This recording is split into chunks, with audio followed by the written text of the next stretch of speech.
अस्सलाम वालेकुम students, welcome to my channel make education easy. Students, हमारा बायोकेमिस्ट्री का चैप्टर चल रहा था और उसमें सबसे पहले हमने कार्बोहाइड्रेट स्टार्ट किए थे जो कि अब हमने कंप्लीट कर ली। और आज जो नेक्स्ट बहुत इंपॉर्टेंट टॉपिक हम स्टार्ट कर रहे हैं वो है प्रोटीन्स। ठीक है, सबसे पहले मैं आपको जनरल इन्फॉर्मेशन दे दूँ प्रोटीन की कि एनिमल्स में प्रोटीन इतना इंपॉर्टेंट है जो हमारे पास फूड की तीन मेजर जो पोर्शन है हमारे फूड के, ठीक है, उसमें हमारे पास प्रोटीन भी जो है वो बहुत ज़्यादा इम्पॉर्टेंट पार्ट जो है वो प्ले करता है। ठीक है, और ह्यूमन बॉडी में हमारे पास 10 to 1000 ऑफ प्रोटीन्स जो है वो होते हैं। 10 to 1000 ऑफ डिफरेंट प्रोटीन्स हमारी बॉडी में होते हैं। ठीक है, और हमारी बॉडी के लिए बहुत ज़्यादा नेसेसरी है। ठीक है, उसके अलावा प्रोटीन्स हमारे पास प्रोटीन्स के हमारी बॉडी में बहुत सारे फंक्शंस भी होते हैं, वो मैं आपको आगे चल के बताती हूँ। पहले हम देख लेते हैं कि प्रोटीन है क्या।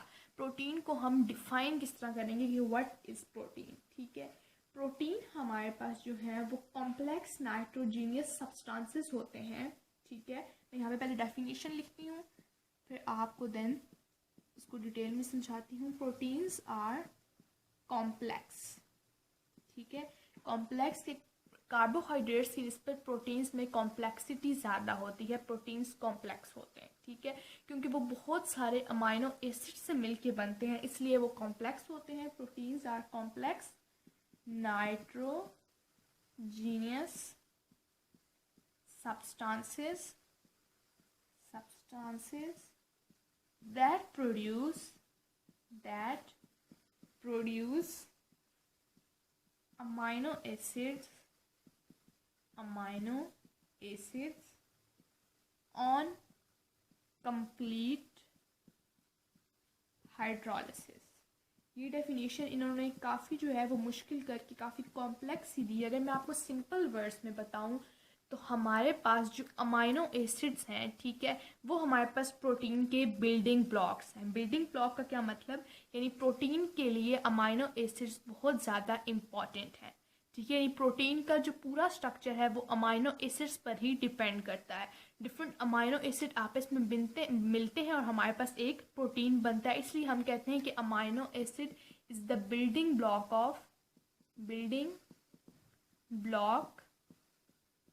Of protein.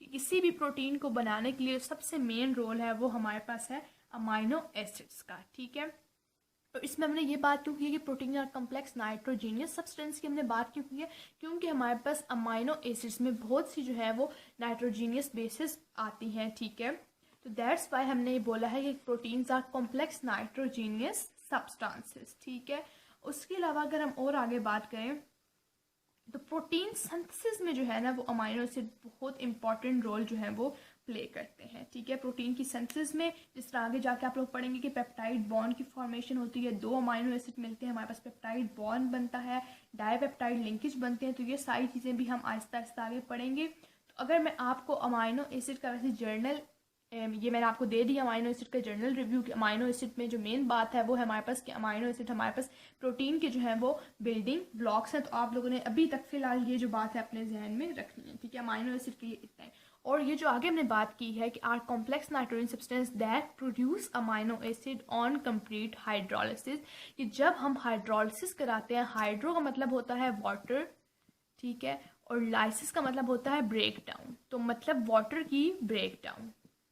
ठीक है, तो यानी कि जब हमारे पास हाइड्रोलिसिस होगी तो हमारे पास एज अ रिजल्ट जो चीज़ प्रोड्यूस होगी वो होगा अमाइनो एसिड। ठीक है, नेक्स्ट अगर प्रोटीन की और इम्पॉर्टेंट बात करें तो प्रोटीन हमारे पास जो है वो हाई मॉलिक्यूलर वेट पॉलीमर्स हैं। ठीक है, ये हमारे पास वो पॉलीमर्स हैं जिनका मॉलिक्यूलर वेट काफ़ी ज़्यादा है। पॉलीमर्स मैंने आप लोगों को ऑलरेडी बताया हुआ है कि पॉलीमर्स लॉन्ग चेन कार्बन्स को कहते हैं, मोनोमर्स होते हैं, स्मॉल चेन्स होती हैं, और मोनोमर्स भी इनके लॉन्ग चेन बनाते हैं, दैट आर पॉलीमर। ठीक है, उसके अलावा और ये भी मैंने आपको बता दिया है, और बिल्डिंग ब्लॉक्स ऑफ प्रोटीन जो है वो अमाइनो एसिड हैं, और जितने भी प्रोटीन है वो प्रोड्यूस करते हैं अमाइनो एसिड कैसे, हाइड्रोलिसिस से, ब्रेक डाउन ऑफ वाटर से। ठीक है, अब अगर इसके हम फंक्शंस देखें प्रोटीन्स के, कि प्रोटीन्स के मेजर जो फंक्शंस हैं हमारी बॉडी में वो क्या है। सबसे पहला फंक्शन है हमारे पास प्रोटीन का कि ये ट्रांसपोर्ट करता है, transport and store oxygen and nutrients, कि हमारी बॉडी में जो भी न्यूट्रिएंट्स हैं, ठीक है, और जो ऑक्सीजन है उनकी स्टोरेज करता है, ठीक है, उनको स्टोर करता है ताकि जब हमें एनर्जी की ज़रूरत हो तो उनकी ब्रेक डाउन होकर जो है हमारे पास एनर्जी आ जाए, ठीक है। नेक्स्ट हम एज अ कैटलिस्ट, ठीक है, प्रोटीन्स हमारे पास एज अ कैटलिस्ट भी एक्ट करते हैं, और ये बहुत इंपॉर्टेंट पॉइंट है कि protein as a catalyst act करते हैं, क्योंकि हमें पता है, हम कहते हैं इंजाइम्स जो है हमारे पास, ठीक है, इंजाइम्स सारे जो हैं वो हमारे पास प्रोटीन से मिलके बने हुए हैं, ये हमें बात पता है, इंजाइम्स सारे प्रोटीन से मिलके बने हुए हैं, ऑल इंजाइम्स और प्रोटीन। तो हमारे पास इंजाइम्स भी काफ़ी जो है एज अ कैटलिस्ट यूज़ होते हैं, दैट्स हम कहते हैं कि प्रोटीन भी जो है एज अ कैटलिस्ट यूज़ होते हैं। कैटलिस्ट क्या होता है? कैटलिस्ट होता है वो प्रोडक्ट होता है या वो हमारे पास जो है कंपाउंड होता है जो हम यूज़ करते हैं रिएक्शन को फास्ट करने के लिए, ठीक है। तो वो उस सब्सटेंस को हम कहते हैं कि ये कैटलिस्ट है, जो किसी भी रिएक्शन में, यानी हम कोई भी रिएक्शन लेते हैं, जो हम एज अ एरो के ऊपर जो चीज़ लिखते हैं, फॉर एग्जाम्पल कोई भी हम रिएक्शन लिख रहे हैं, अगर हम यहाँ पे वाटर लिख रहे हैं, कुछ भी लिख रहे हैं, या प्लेटिनियम अक्सर हम लिखते हैं, कैडमियम लिखते हैं, तो जो हम रिएक्शन करवाते हुए जो उसके ऊपर नीचे चीज़ें लिखी जाती हैं उनको कैटलिस्ट कहते हैं। और ये कैटलिस्ट क्यों यूज़ होते हैं? ये कैटलिस्ट रिएक्शन की जो है वो रिएक्शन को बढ़ाने के लिए, आगे रिएक्शन की और प्रोडक्ट को इंक्रीज करने के लिए और जल्दी रिएक्शन करने के लिए हम कैटलिस्ट यूज़ करते हैं, ठीक है।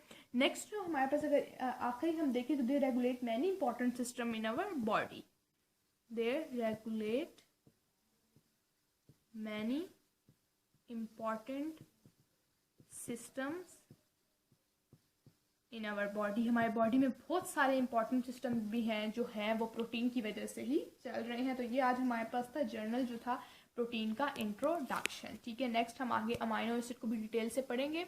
तो आई होप सो आज की वीडियो आपको अच्छी लगी होगी, और अगर आपको मेरी वीडियोस अच्छी लगती हैं तो वीडियो को लाइक किया करें, चैनल को सब्सक्राइब किया करें, अपने फ्रेंड्स के साथ शेयर भी किया करें। नेक्स्ट वीडियो में आपसे मिलूंगी, तब तक के लिए अल्लाह।